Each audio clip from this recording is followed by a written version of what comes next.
It's a busy mid-priced phone market out there right now, and the Galaxy A56 might struggle to make an impact due to lacking any killer features. But luckily, it does good to great job at everything apart from computing performance, meaning it remains an excellent value if you were to pick it up. Samsung probably misestimated the launch of the Galaxy A56 considering how many other manufacturers have launched phones in the $400 to $600 bracket in the past few months. But if you can find it in the crowd, the new top player of Samsung's budget lineup has a whole lot to offer. As a full-sized phone with plenty of storage and attractive display, some of the AI features that set Samsung's flagship phones apart, and most importantly, a price that's remained stable since last year. Only users who want the most performance per round or better rounded cameras will question the value proposition Samsung is laying down. But with the new Google Pixel 9a and outgoing Pixel 8a, not to mention the Nothing Phone 3a Pro and the iPhone 16e all vying for your attention, why would you go for the Samsung made option? Check out our video of this Galaxy A56 review and you will learn why. You will have to part with $499 to get Galaxy A56 depending on where you are viewing this. Whichever currency you are spending, you are getting to 56GB of storage by default. It's unfortunate that there is no option to spend more to further expand the storage capacity, but having twice as much storage as the Galaxy A55 from last year without costing a penny more is the kind of upgrade we treasure. Like a fiercely independent teenager refusing to dress like their parents, the Galaxy A56 has moved away from the Galaxy S style design that the Galaxy A55 had and now sports its own unique look along with the other Galaxy A6 model. The side rail again contains the raised key island section to give the buttons more prominence, which we saw on the Galaxy A55, but now the back uses a new unified camera block with the three sensors surrounded by a peel of aluminum. The Galaxy A56 is rated IP67 for dust and water resistance, the same as the Galaxy A55 but behind the IP68 of most flagship phones like Samsung's own Galaxy S25 series. Similarly, the Galaxy A56 shares the A55's Big Dust Plus glass front and back panels, which is still tough but not as tough as the Victus 2, Victus 2 Plus or Gorilla Armor Glass types that have debuted more recently. The one issues I have, and only a minor one, is the glossy finish of the rear of the phone. Most phones use textured glass or plastic that makes it hard to notice finger marks, but not the Galaxy A56, whose back panels looks like a French door installed in a kindergarten after only few minutes of use. The color selection for the Galaxy A56 is a direct split between sensible and spunky. Graphite and light gray are available for the sensible, giving the Galaxy A56 a dignified look, while the olive and pink are there for people who want to make a statement. The Galaxy A56 sticks with a 6.7-inch Full HD display like its predecessors, albeit with the bezel slimmed down compared to the Galaxy A55. You can still tell this isn't a premium display by the remaining thickness of the screen borders, but it's bright and colorful and significantly larger than what to get on the Pixel 8a or iPhone 16e, both using 6.1-inch panel. Samsung basically imported the Galaxy A56's camera straight from the Galaxy A55. There is a 50MP main camera, a new 12MP ultra-wide and a 5MP macro camera on the back, plus an updated 12MP selfie camera on the front. The new front camera's lower res sensor than the 32MP one previous Galaxy A models features, but one which Samsung promises offers improved low light performances as well as adds HDR video support. Here are some camera samples of Samsung Galaxy A56.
This is the category I went into my Galaxy A56 reviewed reading.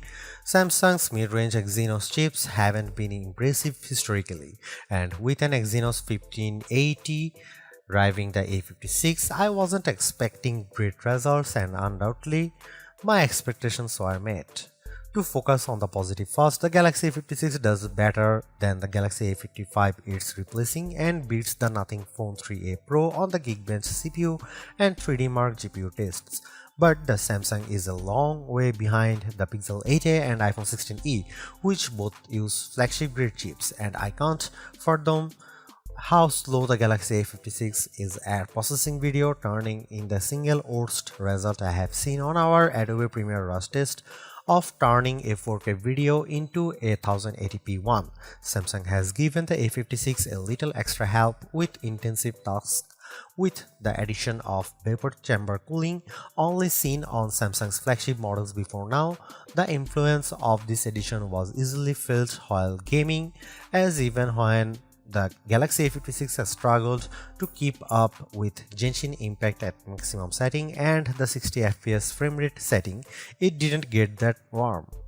While Samsung hasn't tricked out the Galaxy A56's chipset, it's generous enough to give the A56 256GB of storage by default.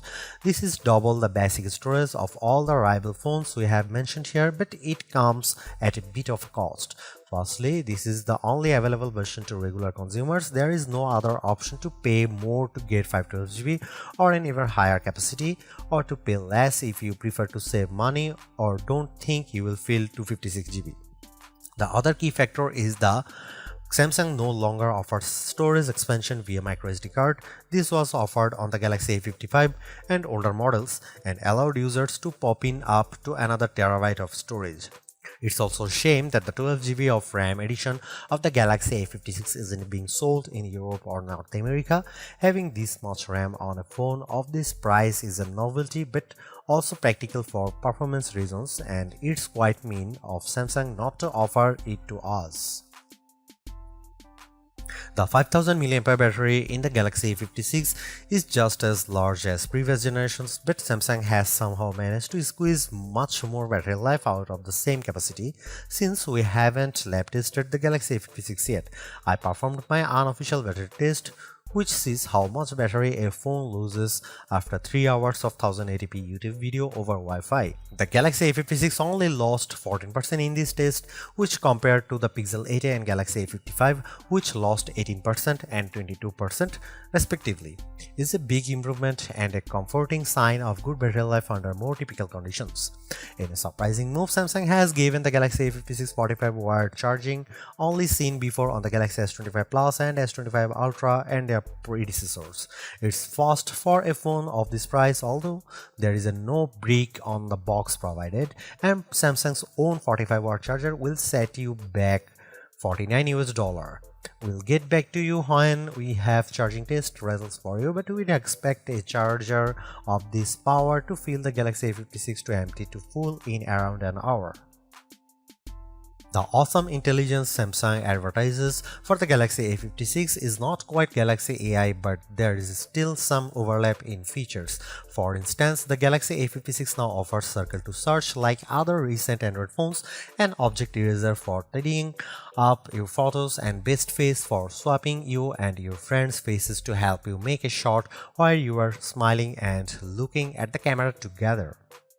A couple of others to highlight are the Filter Creator, which allows you to apply the color profile of one image to another, give it a whole new look, and Auto Trim, which can assemble selected video clips to create a montage. Both of these available on the Galaxy S25 Series 2, so it's further evidence of awesome intelligence and Galaxy AI being closely related despite their names.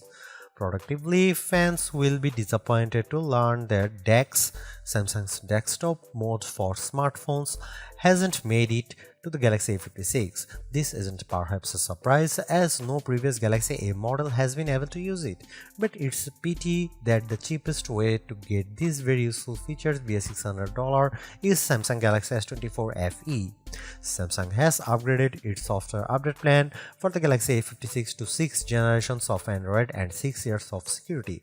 That doesn't match Google's 7 years of full updates for all its phones, including Pixel A series models, but it's still ahead of what any other brand offers for its cheaper phones.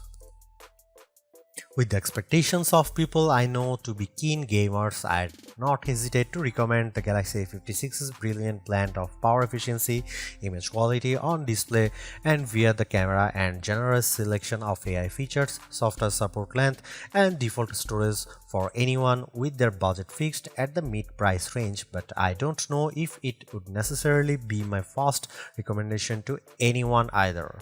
The best advice I can give about deciding if you want a Galaxy A56 is how happy you are with a jack of all trade phones. It can be argued that overall balance is better than excellence in a narrow category, and if that's your outlook on life, you'll get on well with the Galaxy A56.